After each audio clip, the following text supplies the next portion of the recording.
శివయ్య ఆశీస్సులతో మనం అందరం బాగుండాలని కోరుకుంటూ కడప జిల్లాలోని గండి వీరాంజనేయ స్వామి సుప్రసిద్ధుడు. ఇక్కడ అందరికీ ఇంటి విలవేల్పు. గండి వీరాంజనేయ స్వామి చరిత్ర చాలా మహిమాన్వితమైనది.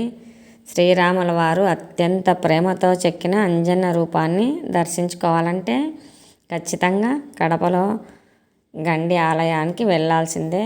శేషాచల అడవుల్లో ఉత్తర వాహినిగా ప్రవహిస్తున్న పాపాగ్ని నది తీరాన ఉంది ఈ వాయుక్షేత్రం. ఇక్కడ భక్తుల పాలిటి కొంగు బంగారంగా విరాజిల్లుతున్న హనుమంతుని శ్రావణ మాసంలో ప్రత్యేక ఉత్సవాలు కూడా నిర్వర్తిస్తారు. చాలా చాలా శోభాభిమానంగా గండి వీరాంజనేయ స్వామి గండి వారాలు జరుగుతాయండి.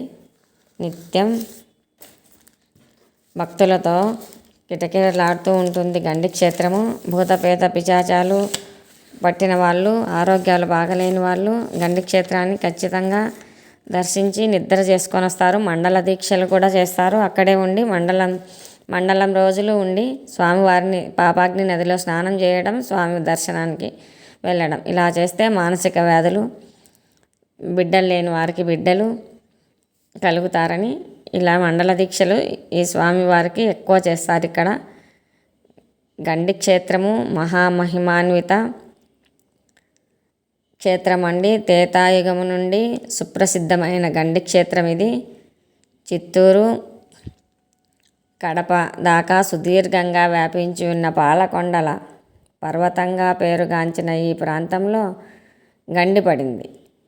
రెండు కొండల నడుమ పారుతున్న ప్రదేశం కనుక ఈ పుణ్యక్షేత్రాన్ని గండి అని పిలుస్తారు. ఇక్కడ నిలవైన స్వామిని గండి శ్రీ వీరాంజనేయ స్వామిగా పేరు ప్రఖ్యాతులు వచ్చాయి. ఇక్కడ వెలిసిన స్వామి అతులిత బలధాముడైన హనుమంతుడు. పాలకొండల గురించి పురాణ ఇతిహాసాలలో విశిష్టమైన ప్రాశస్త్యము ఉంది. ఈ పర్వతాలను శేషాచల పర్వతాలుగా పిలుస్తారు. ఆదిశేషుడి అవతారమే ఈ శేషాచల పర్వతాలు. శిరోభాగం తిరుపతి అవుతుండగా తోక భాగం గండి శ్రీ వీరాంజనేయ క్షేత్రంగా ప్రసిద్ధి పొందిన క్షేత్రం ఇది. ఈ శేషాచల పర్వతాలు గండి దగ్గర తప్ప ఎక్కడా గండి పడినట్లు దాఖలాలు లేవని చెప్తారు పెద్దలు. పాపాగ్ని నది కర్ణాటక రాష్ట్రం చింతామణి జిల్లాలో నందికొండల నుంచి ప్రారంభమైన పాపాగ్ని నది పుణ్యదాయినిగా పేరు పొందింది. అందుకే పుణ్యదా నది అని కూడా ఈ నదిని పిలుస్తారు. నంది పాలామృత పాపాగ్ని పుణ్యదాయిని అని పెద్దలు చెప్తారు. భక్తులు పాపాలు విముక్తి చేసే పవిత్రమైన ఈ నదీమ తల్లి ఇక్కడ ఉంది. ఇక్కడ వెలిసి ఉన్న ఆంజనేయ స్వామి వారి సాక్షాత్తు శ్రీరామచంద్రుడు తన బాణ కొనతో మొలిచాడని పురాణాలు చెప్తున్నాయి. ఇక్కడ స్థల పురాణం ప్రకారం వాయుక్షేత్రములలో ఒకటిగా ఈ అంజన్న క్షేత్రం చెప్పబడుతుంది. ఆంజనేయ స్వామి తండ్రి అయిన వాయుదేవుడు ఈ ప్రాంతంలో తపస్సు చేసుకుంటూ ఉంటాడు. రావణాసుడు సీతమ్మను అపహరించి లంకకు తీసుకుపోయిన తర్వాత సీతమ్మను అన్వేషిస్తూ వచ్చిన రామలక్ష్మణులను ఆహ్వానించి ఆతిథ్యాన్ని స్వీకరించమని వేడుకుంటాడు వాయుదేవుడు. అప్పుడు రాముల వారు రావణాసుని వధించిన తర్వాత నీ కోరిక తీరుస్తానని మాటిస్తాడు. లంకకు వెళ్ళి విజయంతో తిరిగి పుష్పక విమానంలో సీతారామ లక్ష్మణులు వస్తున్న విషయాలను తెలుసుకొని వాయుదేవుడు ఈ క్షేత్రాన్ని సర్వంగ సుందరంగా ముస్తాబు చేస్తాడు. పాపాగ్ని నదిని వేరు చేసే రెండు కొండలను కలుపుతూ బంగారు స్వాగత తోరణాన్ని కట్టినట్లు స్థల పురాణం చెప్తుంది. ఇక్కడి ప్రకృతి సౌందర్యానికి సీతారాముల వారు మంత్రముగ్ధులైపోతారు. ఆ సమయంలో రామచంద్ర ప్రభు ఇక్కడే స్వామివారిని ఇక్కడ ఆంజనేయ స్వామి వారిని ఒక రాత్రిలోనే తన బాణపు ములికితో హనుమంతుడి విగ్రహం చెక్కినట్లు తెలుస్తుంది.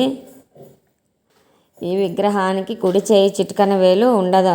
ఆంజనేయ స్వామి విగ్రహానికి సీతతో ఒక రాత్రిలో హనుమంతుని విగ్రహాన్ని చెక్కుతానని చెప్పిన శ్రీరాముల వారు వేలి వరకు చెక్కేసరికి తెల్లవారిపోవడంతో ఇక్కడ స్వామి అంజన్న స్వామి ఒక చిటికెన వేలు లేకుండా మనకు దర్శనమిస్తాడు.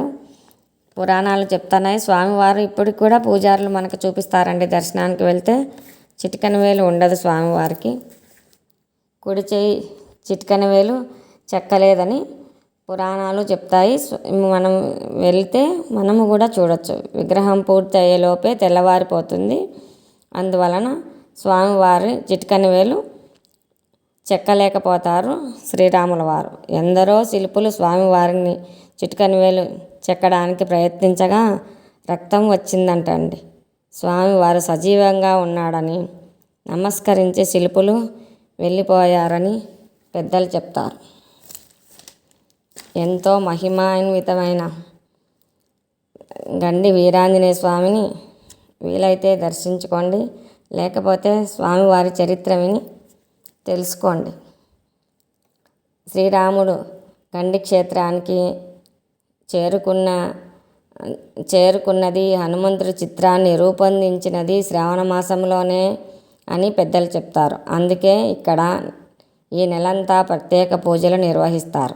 శ్రావణ మాసంలో వచ్చే 4 శనివారాలు అంజన్నను 4 రకాలుగా అలంకరిస్తారు. తెల్లవారుజాము నుంచే ప్రారంభమయ్యే వివిధ సేవలు రాత్రి 9 వరకు కొనసాగుతాయి. చివరి శనివారం వీరాంజనేయ స్వామి వారిని ఒంటె వాహనంపై మాడవీధుల్లో ఊరేగించి పాపాగ్ని నది తీరానికి తీసుకువచ్చి ప్రత్యేక అభిషేకాలు చేస్తారు.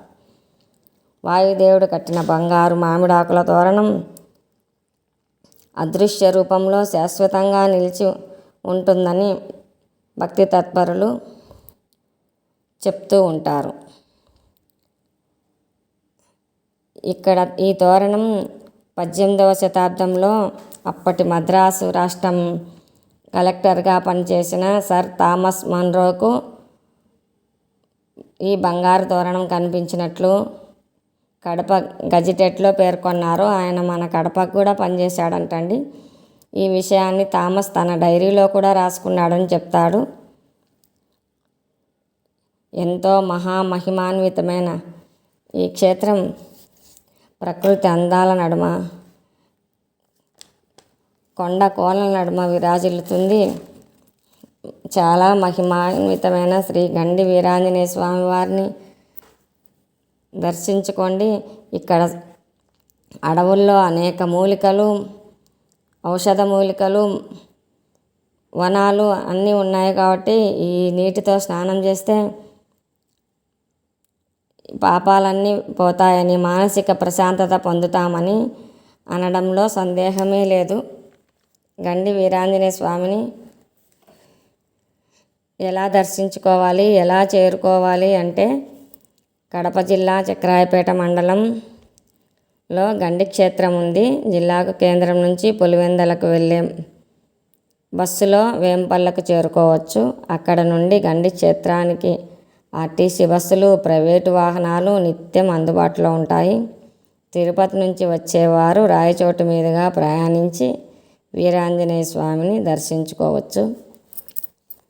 మహామహిమాన్వితమైన మహారాజ పుణ్యక్షేత్రము గండి వీరాంజనేయ స్వామి మనకు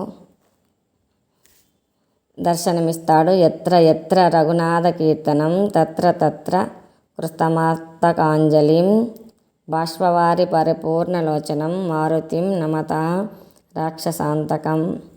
అంటే శ్రీరామ సంకీర్తన ఎక్కడ జరుగుతుందో అక్కడ ఆనంద బాష్పాలతో ప్రసన్న వదనంతో చిరంజీవి అయిన హనుమ ప్రత్యక్షమవుతాడు.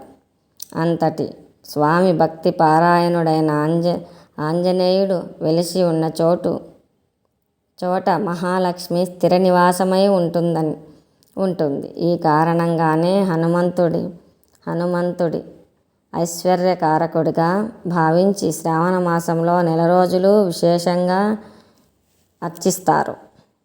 వీటితో శనివారాలు స్వామికి అత్యంత ప్రీతికరమైనవి. అందుకే కడప జిల్లాలో గండి క్షేత్రం శ్రావణ మాసంలో వచ్చే 4 శనివారాలు ప్రత్యేక జాతర నిర్వహిస్తారు. త్రేతాయుగంలో శ్రీరాముడు అరణ్యవాసం చేస్తున్న సమయంలో ఈ క్షేత్రం త్రేతాయుగం నుంచి ఉన్నట్టు స్థల పురాణం. ఇంతటి మహామహిమాన్వితమైన గండి క్షేత్రాన్ని గురించి తెలుసుకున్న అంజన్న కృపా కటాక్షణాలు మనందరిపైన ఉంటాయి. ఆంజనేయ స్వామి శ్రీరాముణ్ణి గుండెల్లో పెట్టుకున్నట్టు భక్తులను కూడా చాలా బాగా మన భక్తుల కోరికలన్నీ ఆంజనేయ స్వామి తీరుస్తాడండి. తప్పకుండా గండి ఆంజనేయ స్వామి వీలైతే దర్శించుకోండి. లేకపోతే స్థల పురాణాన్ని విని అంజన్న మహిమలు తెలుసుకోండి. జై హనుమాన్.